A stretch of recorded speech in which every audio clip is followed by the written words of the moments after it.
Hello, Calaveras County, and welcome to another edition of Mondo Calaveras. I'm your host, Mike Taylor. Now, this time around, I wanted to say we were going to have some fun, but it's kind of a struggle because in America, having fun and eating go together, but they don't go together like they should because our diets are crummy, and we know that. And so, my guests this time around are Dr. Eldo Frezza, who has been here before, and he has written a few books, not the least of which is on diet and eating, and he's working on some more.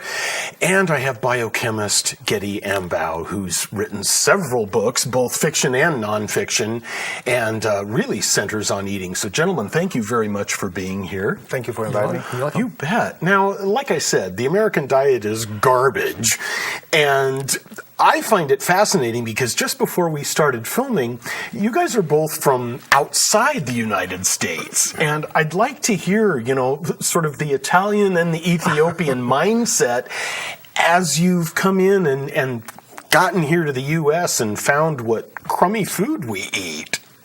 I was pretty scared, actually.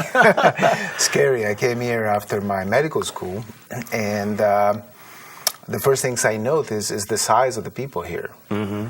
And definitely is a size that is not even comparable. I think now Europe is catching up with that. We start having problems in the high school like you've been having here for a long time. Mm-hmm. But, I never see people eating as much as they eat here. Really? Okay. We eat. But the type of food is not the food that, you're making yourself so large. Mm-hmm. I always made an example, everybody's laughing. When I was here, they consider me slim and I eat to eat, I don't eat enough. When I go back to Italy, I'm fat. So it's kind of difficult to balance the two things. Mm-hmm. And most of that is about the type of food, the way that the food is cooked, and the way that people think about food in this country mostly compared to, Europe or Mediterranean area, Africa. In general, most of the people that are outside think the same. Mm-hmm. So I don't know where. And Getty, what about you? And coming from Ethiopia, I would say the same thing. Really, I was quite surprised when I first came and saw how many really fat people there were here in this country, but as far as our foods go, it was mostly fiber-based, whole food, whole wheat foods and breads, and so we don't eat a lot of fat. And of course, one of the reasons why Americans are so fat is because they eat so much fat-based foods, and also processed foods. We don't have processed foods, and also even meats. We don't eat that much meat in Ethiopia, at least in the countryside. And people are very lean and fit, and we have in fact, in the countryside, you've never heard of cancer or heart disease or diabetes. Now, of course, it's catching up because they have adopted Western diets. Yeah. And so I mean, they are very healthy. They say very minimal consumption of fat. They eat whole foods, mostly organic foods, and so people are healthy. I will point out something because many years ago, like 10 years ago, everybody went against fat in this country. Fat-free diet. But actually, the real killer is not the fat. The real killer is the sugar. Mm-hmm. Because we don't understand how much sugar we eat during the day. There's a ton of it. For instance, a slice of bread, which is nothing. Now, I don't know how many people eat slice of bread. But a white slice of bread is just eating 3 or 4 cups of sugar. Because the white bread goes through your intestine and is turned directly into sugar. Mm-hmm. Gives you insulin that goes up. The insulin, when it goes up, we call insulin peak, wants more sugar. So the insulin, when it goes up, wants to eat more. So it wants more sugar. So nowadays, actually, I think the diet is changing from a fat-free diet into a fat-full diet. That's why the keto diet is now also getting so popular. Even if there are pro and cons about it, because people think that the new diet is the new God, and they follow this new God until the new God dies, and then again another God. Just before we started filming, but every year another slew of books comes out. The sugar is the problem. The sugar is the problem. And I think that the problem in general here, the people don't know the basic of nutrients, the basic of diet, and the basic of exercise that you have to put it together. So basically what we call the basic of wellness. Wellness is a complex. It's nutrition, it's exercise, it's spirituality, it's meditation. And that's all I'm going to talk about in this new book that I'm publishing. But I noticed that because the people don't know what they're really doing. So they take everything for granted, and they think that the new book and the new idea is going to save the world. And then 2 years after, there is a new idea. And then 2 years after, there is a new book. And then they follow character or actor or something. But the question is, how many of these that they wrote a book when they are 20, most of the training or 30, they are fit when they're 50 or 60? I mean, this is the real question. I mean, I wrote a book 10 years ago, and I'm fitter than 10 years ago. So just follow the people that over time, when they age, they can keep their weight. If you go to the gym in certain area, here actually I saw a lot of people, senior, going to the gym, which I'm really impressed. In Calaveras County, I think that there is a really good people going to the gym and try to exercise. Yeah, we do seem to have a pretty active senior community here. But in certain area, you see 20 and 30, and then not 40, not 50, not 60 in the gyms. Woman, 20 or 30 are in the gym. It's difficult to find a woman at 40 in the gym. Yeah. Calaveras County, I was surprised. It's actually that, surprised me with a lot of 40, 50, and 60. They are in super shape compared to other part of the country. So something is good in Calaveras County. I don't know if it's the fresh food, the good wine, but something is good. But again, it's about understanding what you do, not about just reading another book or just so we need, as a people that work on this, to teach them and to try to teach them, but sometimes it's very difficult because they don't listen. Getty, what do you find is the most difficult part in kind of getting that message across? I think people don't have the basic understanding of nutrition or what nutrition is, and there's no formal education about nutrition from early on, really, which I was hoping. I'm hoping someday the American government will start enforcing the education of nutrition at the early on, like from elementary through high school. So that's one. And the other thing is people don't exercise. They eat a lot of fat-based food. That's true. They eat a lot of sugar-based food too. In fact, the government recommends between 20 and 35% of calories coming from fat, but Americans actually have over 40% of calories that come from fat. And most of it actually is saturated fat. And saturated fat, like butter, shortening, cheese, not the good fats. Not good fats. And they are so they're consuming those. They're not exercising. Exercise is very, very critical. In fact, after you exercise, your body continues to lose fat for 24 hours through a process called lipolysis. And also the body increases the production of fat-burning enzymes. So exercise, like you mentioned, is very, very important to lose and manage weight. So I think the most critical part of really health and wellness is first of all knowing what you put in your body, and knowing what kind of foods that cause you to become fat, and exercising, like I mentioned, regularly, and so those are critical, and also as you get older, the body's ability to process food goes down, so it gets converted into body fat. Calories coming from carbohydrates are very, very easy, very efficient. They get burned. In fact, the body depends on carbohydrates to fuel itself. But fats, literally, they just roll in and convert into body fat. Carbohydrates get burned. Just to give you an idea, carbohydrates contain 4 calories per gram, while fats contain 9 calories per gram. Oh, wow. So when you are taking equal amounts of those, the body, literally, the 9 grams of fat literally go and just get into your body and stored. And stay there. And the calories from carbohydrates, 25% actually is used up. So only 75% of the calories get stored as fat if you were to eat a lot of it. Okay? So all these things are very important for them to know. And really, again, eliminating fats. I mean, in my life, actually, I used to be overweight, not super overweight, but overweight by about 15, 20 pounds, which is a lot for me. And I completely limited saturated fat. There's no butter in our house.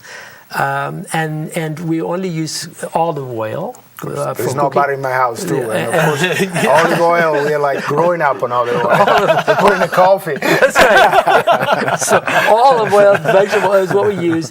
And as you know, I also talk about the 4 pillars in my book, where the importance of fiber in terms of and the importance of various colored vegetables, which are very important.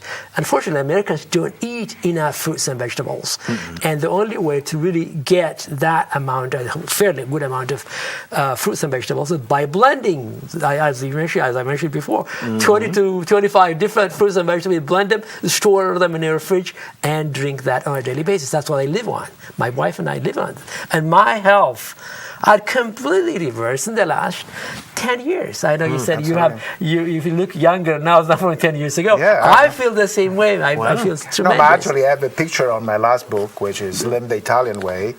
And I saw my picture and I saw me today. I was like, hey, I look slimmer. I'm actually probably 23 BMI. You know, the regular, you're normal until 25 BMI. 25 to 30 BMI, you're overweight. 30 BMI and up, you're obese.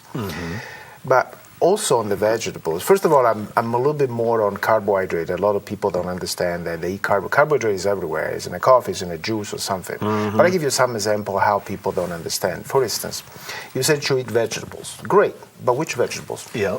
Let's make one comment that makes everybody in agreement on something. Only the green vegetables. Green vegetables don't have calorie.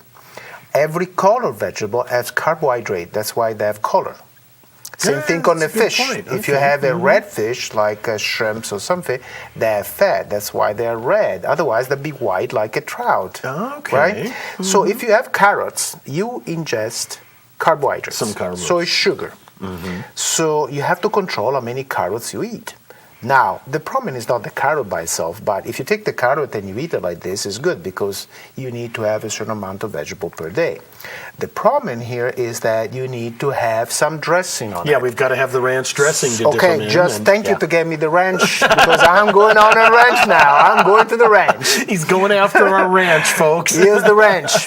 Have you ever seen how many calories there is in the ranch dressing? It's a lot. Okay, so you eat a plate of carrot with ranch dressing. You know what that is? What I tell my people that they ask me? What's that? Just eat some pasta or some lasagna. It's the same amount of calorie. A service of ranch dressing, those little bag, is 120 calorie.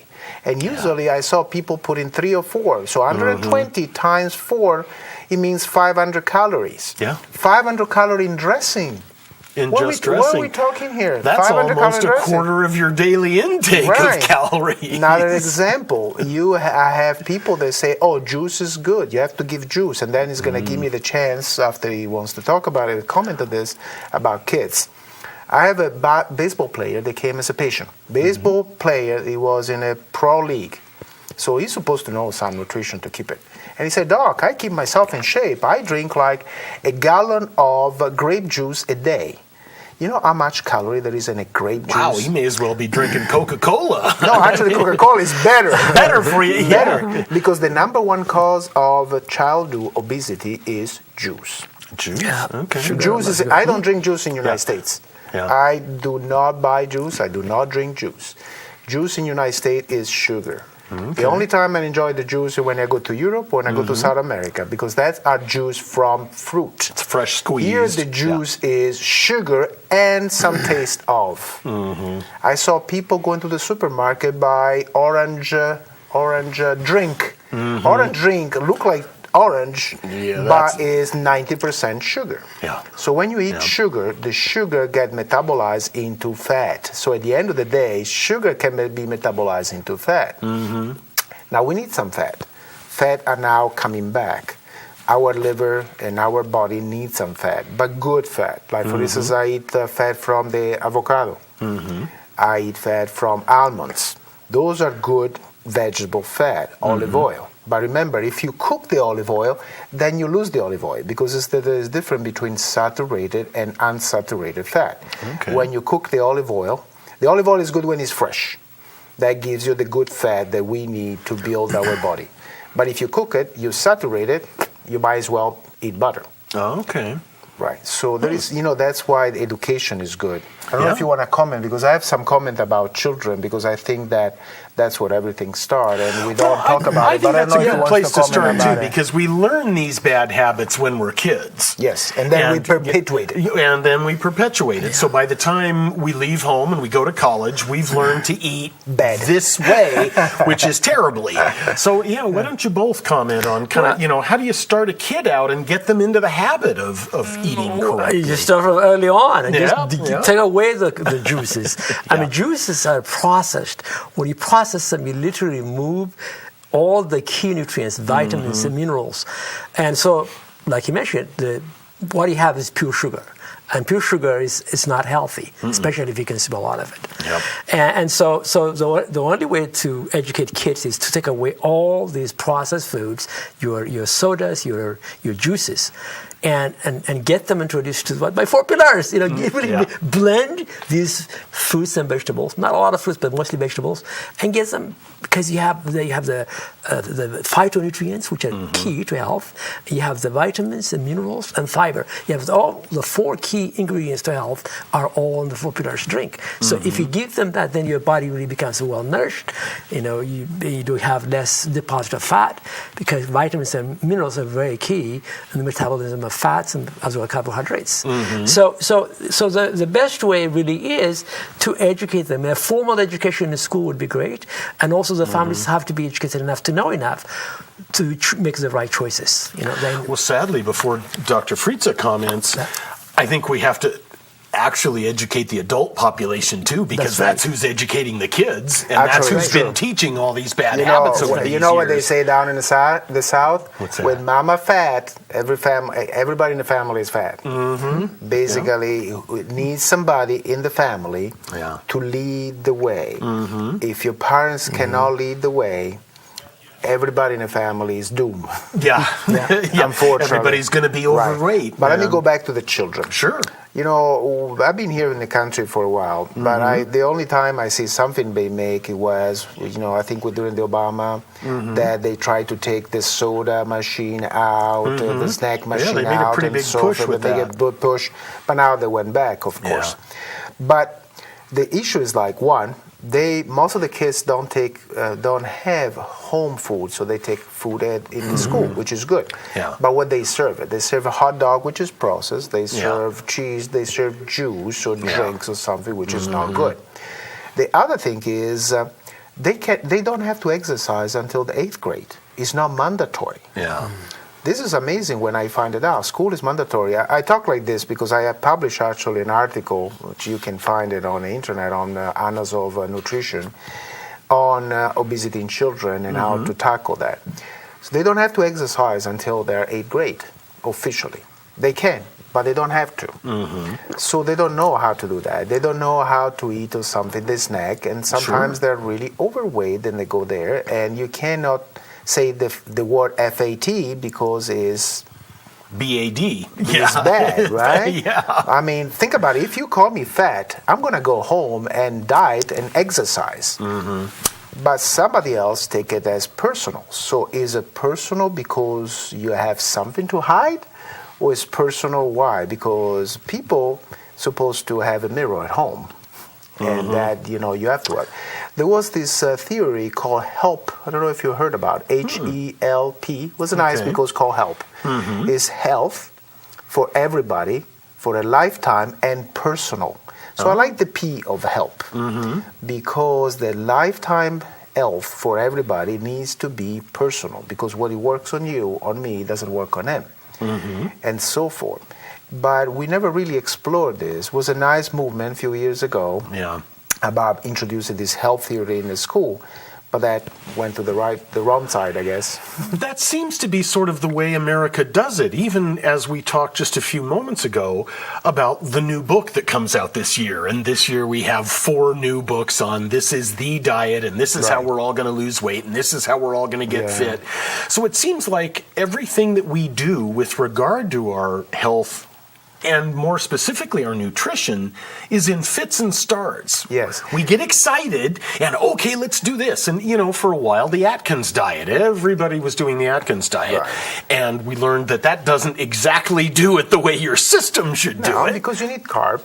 Like, for instance, I am a pro actually eating some fat. Now, the keto diet in the right person works actually well. And the keto diet, basically, you eat a lot of fat and produce what we call ketogen. That's why I call keto diet. That's the catabolism of the fat.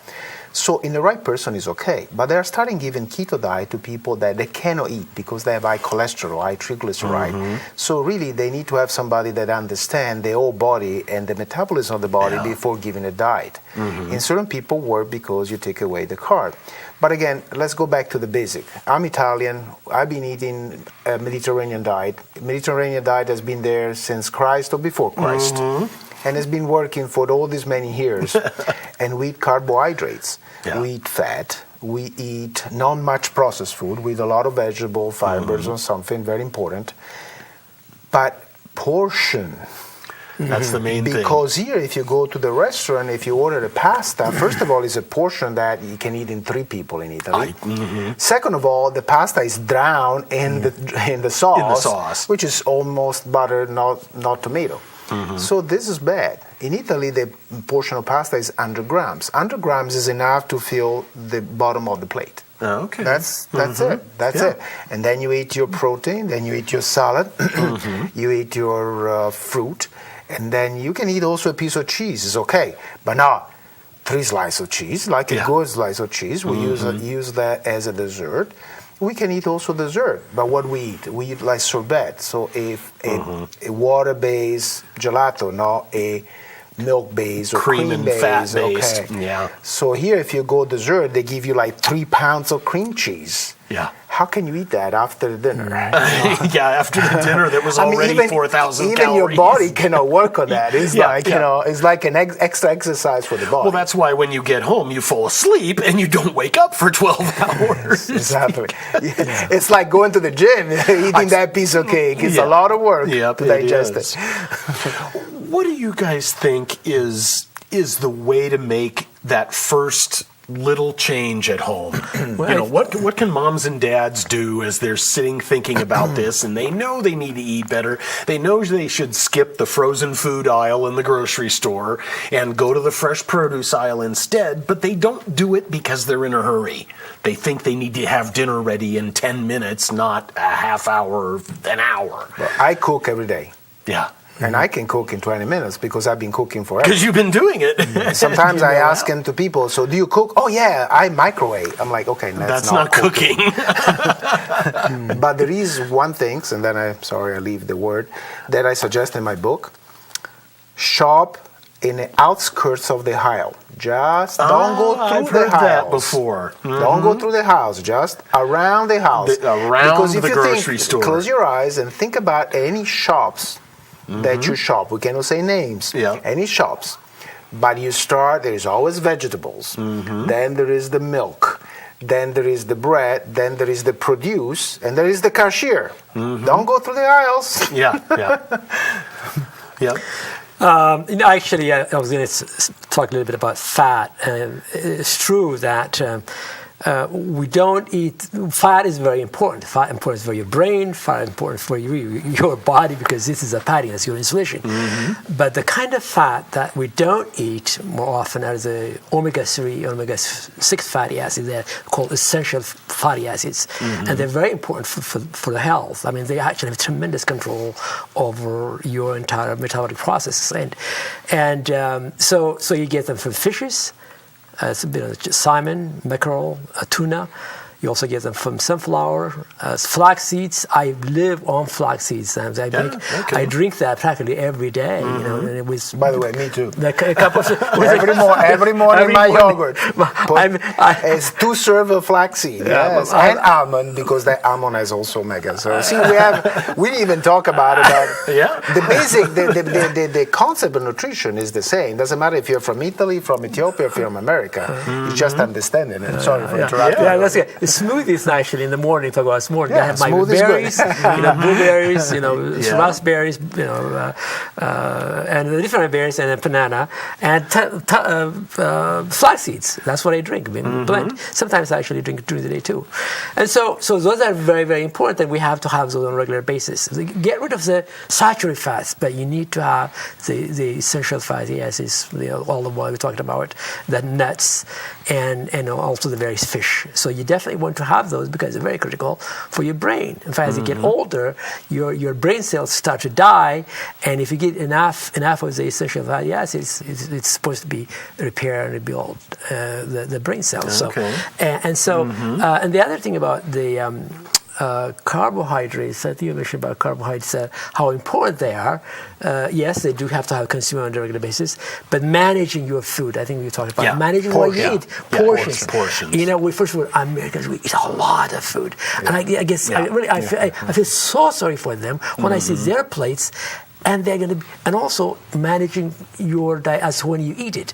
2/3 of your food should come during the day, should be consumed during the day. 1/3 at night, because at night your body's at rest.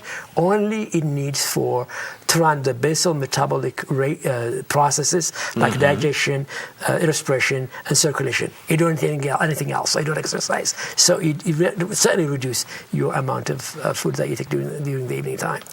Actually, to comment, one of the things I've been suggesting people and do a 12-hour fasting at night. Oh. So you stop eating at 6, 5 o'clock. This is the last meal. 6, 7, depends when you go to bed, and do not eat until breakfast. That gives your body a rest. Because the body that moves and works, they want more sugar, more fat, more food. Then you wake up at midnight, you want more eat. You want more. Stop eating. 12-hour fasting, so you give your body a rest. Because if you rest and you want to sleep, even your body wants to sleep, and you want to sleep well. And so portion, rest in your body, and having the correct things, because it's important to eat everything. So in fact, the new title of my book is like Slim by Eating. Slim by eating. And exercise. My first title was Slim the Italian Way, so I take the same. So you can actually be slim by eating. It's about what you eat. It's about what you eat. How much you eat, what type of food, and what processed and not processed food. And, and actually, the lucky that we have probably, or it's nice when you have a market, with the fresh produce. It's like when you eat a tomato that tastes like a tomato. Oh, goodness, you feel good about it. Yeah. Then you buy tomato in the supermarket and they taste like cardboard. And you wonder why it's cardboard. And it's like, I don't want to eat cardboard. I want a tomato. Oh, my gosh. Yeah. Well, gentlemen, we have gone through this time already, and I just want to tell our viewers that what they should be doing is paying attention to what they're eating. Be mindful of what you're putting in your body, because like I said, garbage in, garbage out. And I want to thank Dr. Eldo Frezza. You're never going to get it. And I know, I'll get it one of these days. And Getty Ambou, I want to thank you both very much for being here. And until next time on Mondo Calaveras, ladies and gentlemen, eat healthy. We'll see you next time. Until then, enjoy.